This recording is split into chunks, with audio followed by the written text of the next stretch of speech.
there's a whole extra threat. Once you're off the ground, you've lost control of it, you know. The rams control you. And you get very close to where those spikes are. So there's a whole series of different threats that normally you just don't have in a fight.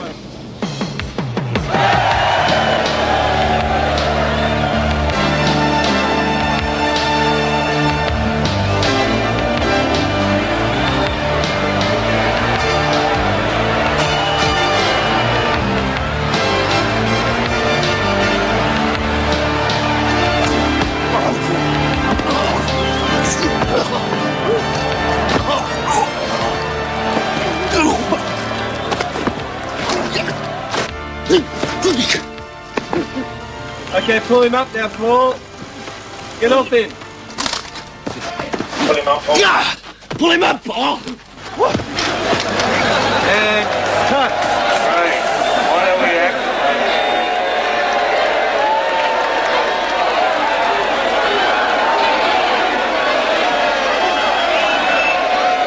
Thank you. Right. Tibetans are a tribe of lost children.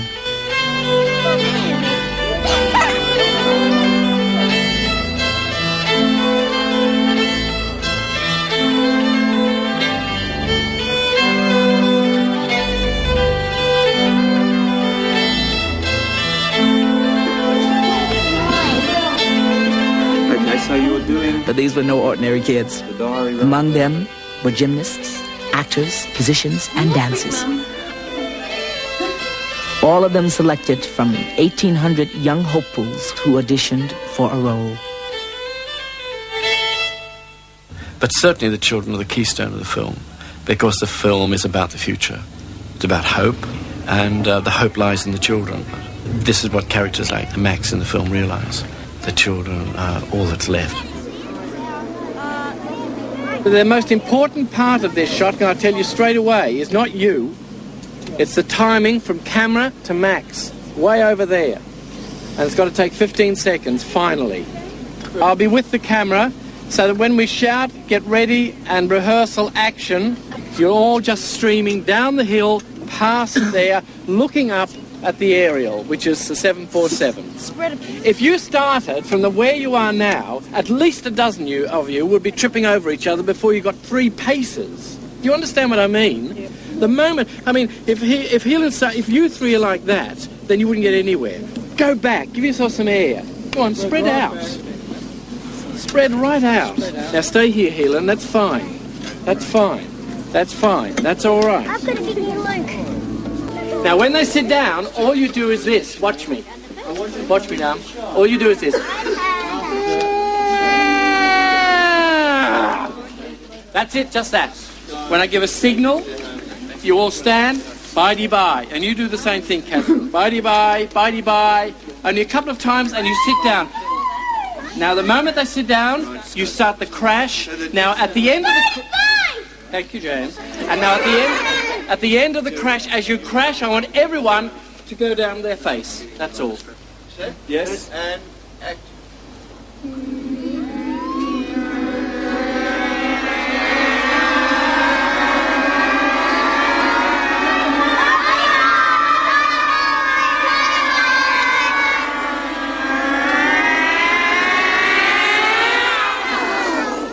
Cut. Tail slide. Listen, boys, all you on the plane, you're having such a great time. You're all smiles.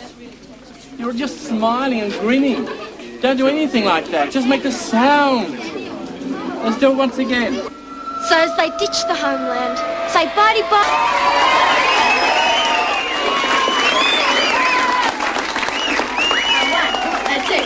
One, two, three, four.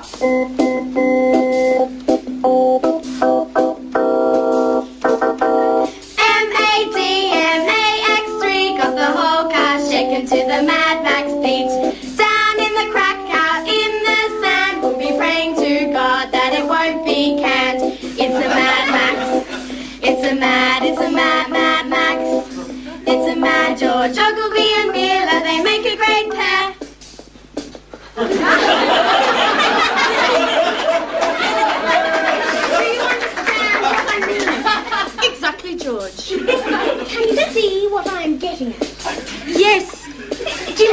Baheen, sorry, correct me if I'm wrong, but...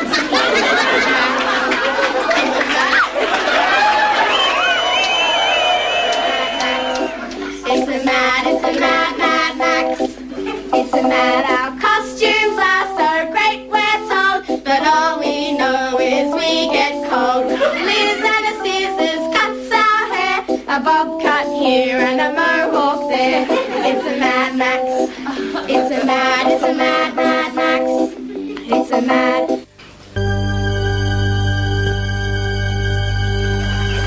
Now here's Mel and he's real swell. We love you, Mel. Yes, we do. We love you, Mel. Be true. When you're not near us, we're blue. Oh, Mr. Gibson, we love you.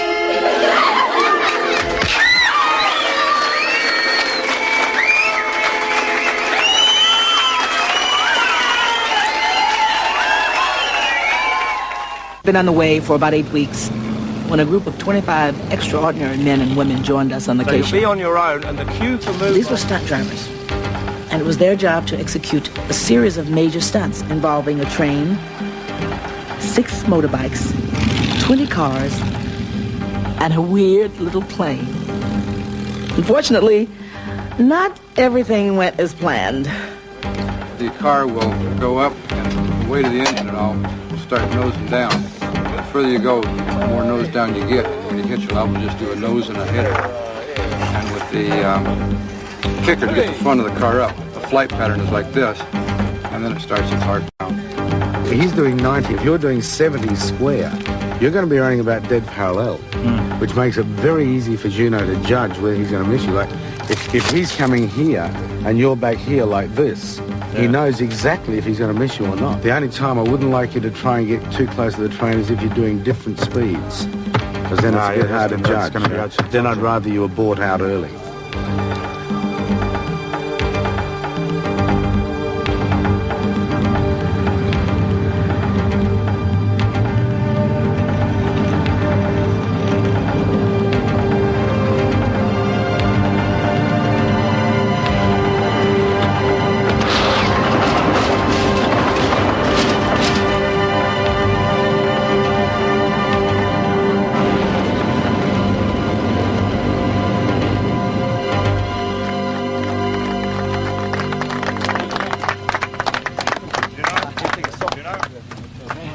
Good one, mate. Good, mate. You did a frog. Well, we hit this camera, but it kept rolling. All I saw was a car going like up.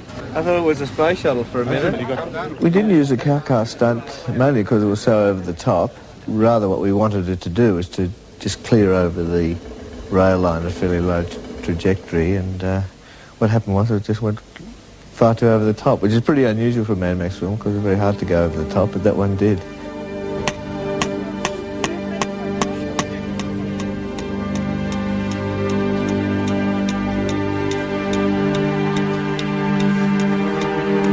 The train is going to come along and run into the back of it, and it's going to explode.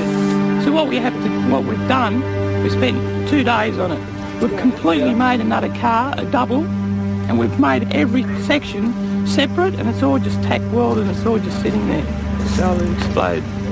Now, does anyone want to look at anything or know anything, or have they got any questions about what might happen to anything on this? If part of this, come on here. Do you want us to hit it? Run over it? I think so. Looks if you're staring at it. It's better if you try and avoid it and hit it by accident. This is Methyline. Common mothballs. It's just a large fireball, large orange fireball with a lot of black smoke. Very good looking thing. Select the size on there, you put anything in. Okay, you're set. That's doable. There's no way the train will stop for us, if detonators or anything. What? We can't stop the train. We can lift this off. Do you want to give us a position there, Where is it? Gentlemen, sorry to say it's an abort.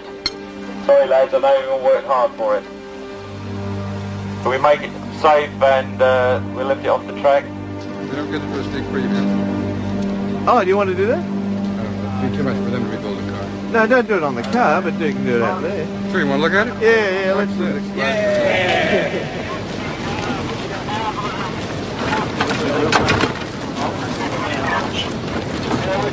Ready? That's explosion, so be aware. 1, 2, 3.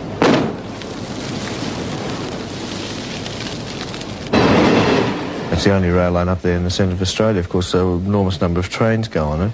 So we'd get ready for a shot often and waiting for the right light and waiting for the right conditions and the right circumstances, and suddenly we'd have to abort a shot because suddenly we heard the train was coming. And so I had to go all the way up the track, way back to the junction, turn around, come back, and in that time we had no time to shoot the stunt, so I had to go back and do it the next day.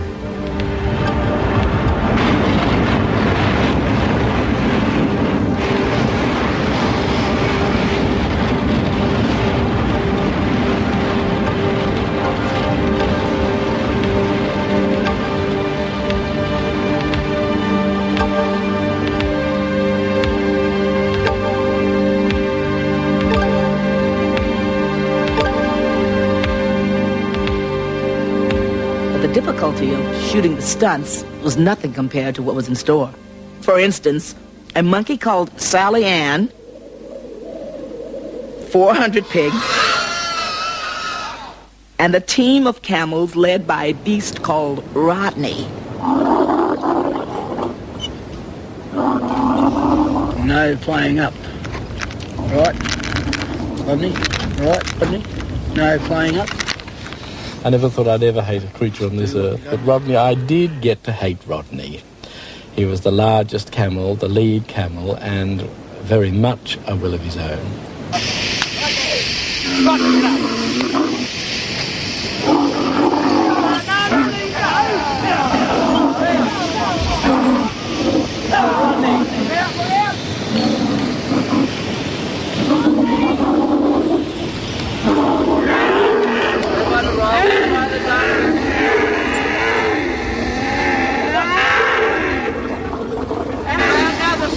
On that side, Malcolm. Right there.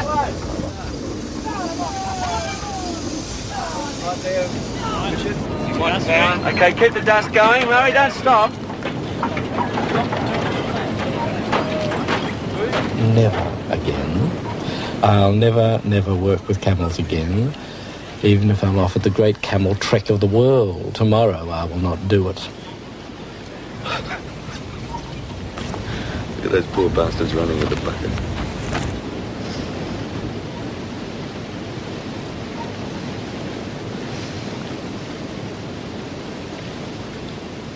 It seems that it was a film totally concerned with animals. We also had a monkey called Sally Ann. Sally Ann's really quite a nice monkey. It should be in a jungle because it's totally and absolutely untrained. This will probably cause offence to the person who trained it, but as far as I could see, it was never trained. Sally picked up fairly quickly the whole routine of filmmaking and would be quite well behaved before the first assistant director said turnover. As soon as the first said turnover, Sally refused to do what was required of her and found Sally's version of acting was to jump up and down on the spot. Endlessly jump up and down on the spot. It was just one of those matters of putting aside a monkey unit, and they had to stand there and film Sally until Sally finally, by good fortune, did something that would cut into the film. We got there, just.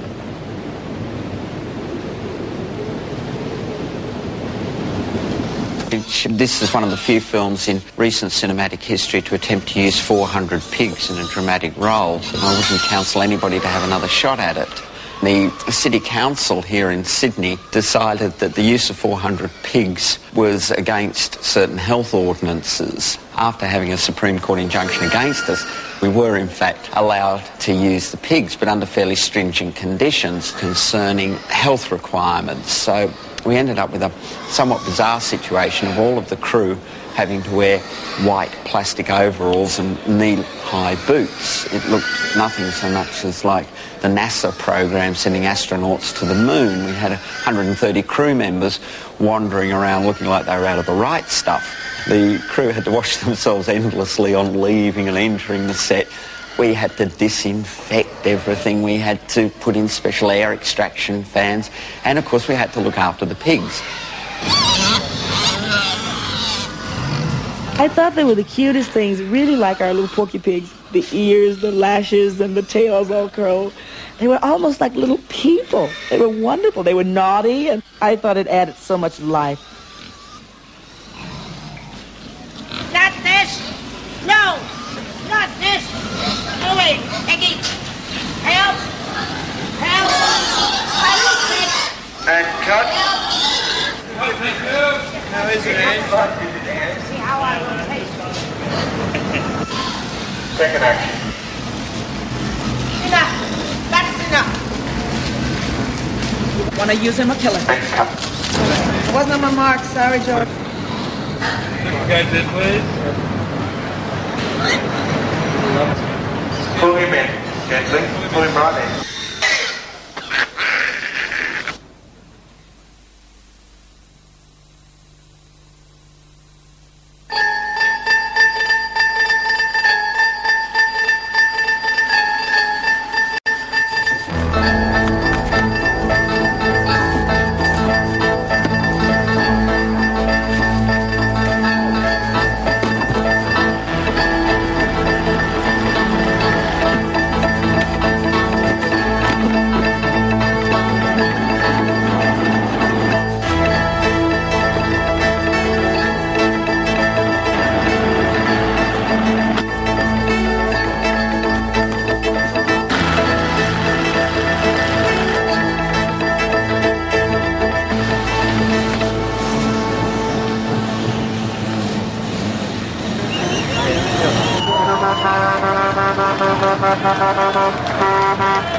When I found I got a chance to drive the cars, and all of a sudden it all came alive. And it was nothing. I mean, George thought that I couldn't drive it. And just a matter of course, you know, this is my car. The car isn't an easy car to drive, of course, you know. They made it automatic for me and made all the adjustments that I would need. There's a bit of play in the wheel. The car is heavy and quite a lot of play in the sand, you know. A few times the wheel was just sitting there spinning. I was like, ah! I think people think that stunts are more, it's the spectacle of the stunts, and quite often that's not the case. You need a very good stunt, but it's the shots that lead up to it, the little pieces of the film that join together to give you the illusion of something happening that is probably more important. Sort of one vehicle being followed by a plane approaching here, and you've got a fairly dramatic approach speed. So the actual moment of contact would be fairly limited, sort of crunch, crunch, crunch, crunch here. Wouldn't it be better to get a few people wheeling out from the flanks and coming in with the plane, just to increase the scope of the action? Sure. These guys are in real trouble. Yes. They've got a guy attacking from behind. They've got these guys coming in here. They've got this guy coming in here. Max knocks him out the way, accelerates. This happens, you know, but just prior to that, he's got on. He's hanging on. He's hanging on. He's got this stunt that he does in the showgrounds where he rides a bike that's actually got a ladder on the bike. And he climbs up the ladder and rides the bike from the top of the ladder. I mean, maybe one of the marauders has got this ladder on his bike that he sort of erects and then climbs up the ladder. And when he's not marauding, he works as a painter and decorator. The climax of it is the plane taking off over Max's vehicle, just as we do one climactic stunt. It will hit the ram, and this will almost like pole vault over this car. a bit. Oh, I see. And then it'll be quite a slow-looking thing, and it'll probably just tumble down over. It might roll forward. So this one will go right over like that. And then that means Max's buggy will go right over the top. Yeah.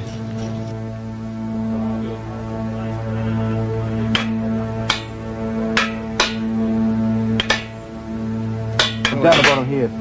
Long lens, preferably, to get all that heat closed. Down there. We'll get someone down there. That's 150mm lens. Any problems of any kind with any vehicles heading at each other, from now on for the next 4 days, everyone always goes to the left of the other vehicle. Okay?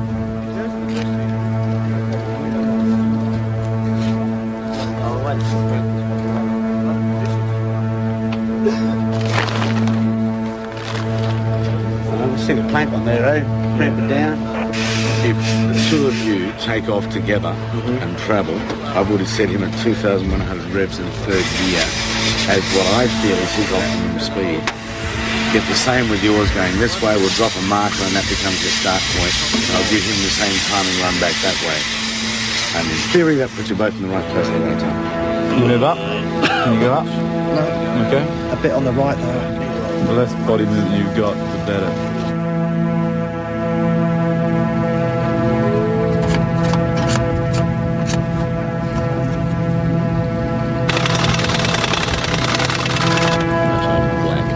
Yeah. Yeah, bad guy.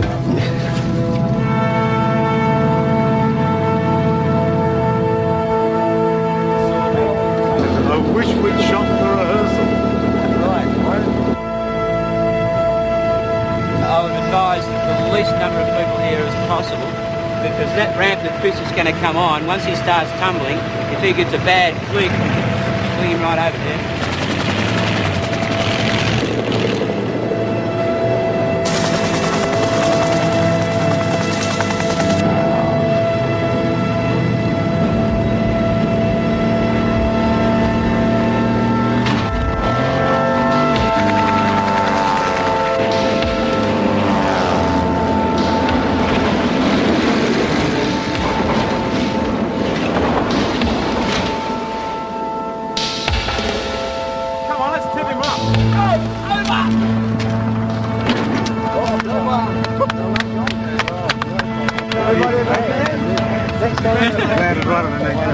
Yeah, no, that won't come it down. Alright? Yeah, we're fine. What have I done? I've got to go back to my dress shop and that's it. I'm never going to do that. We've got two of them there. Hey, we've got to go to the lab now. If you take that home, always remember, George, that was the shot you lost. You'll never know what it was like. You never know what that's life, mate. Comes from George Miller. If George is wanting something, that is what you do. Some of the funniest lines I said, well, suppose I don't feel it that way. Then George says, well, then you just do it the way I want it. It was wonderful. I loved it. Well, look at this. Ain't we a pair, Raggedy Man? Goodbye, soldier. No, it's too much. It's all too much. That's not too much, George. Not really. Because after all, you're saying the gag is when I first met you, you're Raggedy Man. And now I'm giving him a form of respect. Yeah. Goodbye, soldier. Hey, that's not bad. That's great. That'll make it play. Hey, can we get everybody? Can everyone ease back here that's not involved, please? Right back to the truck. So we can see what we've got in our Fighting shot. light. Sun's going down. We're racing light. We've got about 15 minutes. Stand by all stations. I'm going to turn camera first, and then when we go for wind and smoke, I want it to happen immediately. And stand by and action!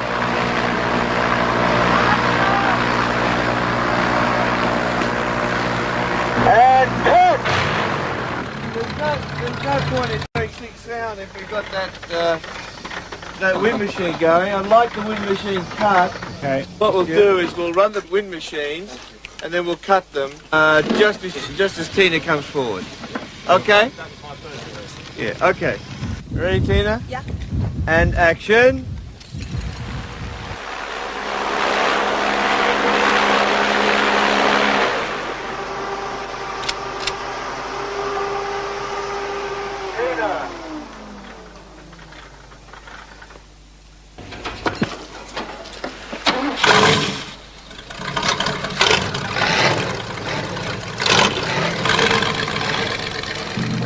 Come back again now. Just come back. Okay. I see them back there. Walk in much closer to the camera. Much closer to the camera. Okay. And just keep walking for a little bit. Keep walking. And cut. Yes. I was wearing sunglasses, so I thought they really haven't got a chance in hell of getting it. Look at that dark. It just occurred to me that was... Oh, yeah, right. That's what his house going to look, you see. Let's go again. With most of the movie completed, the planning now had nothing to do with building. The total concern was with destruction. All the months of painstaking work and all the care which had been lavished on the major sets would disappear in a few seconds. First the flash of an explosion, then the lick of a fireball. What happens today, Mad Max has stolen a vehicle from downstairs which is causing the explosions up here. So everybody's running around in a bit of a panic, and all the guards are gathering, and Tina's telling everybody that she wants a little man back. During all this, there's explosions going off, right? So the beginning of the shot will start at the top of the ridge here. We'll pan along here, explosions going off, and come down into this area here. We'll make sure everybody knows where all the bombs are before we shoot this. But we'll just give you a demo at the moment. Just make sure you're in a spot where you can all see what's going to happen. Watching. 1, 2, 3. There'll be a couple of minutes because we have to secure the overhead rigging. Once you see that's going and that the pipes are breaking away, that's when you start to hit your virtually all your effects. Dave knows he's got to go for it and stop immediately if there's a problem. If I say stop, everything will stop. First position. Everyone set. And action.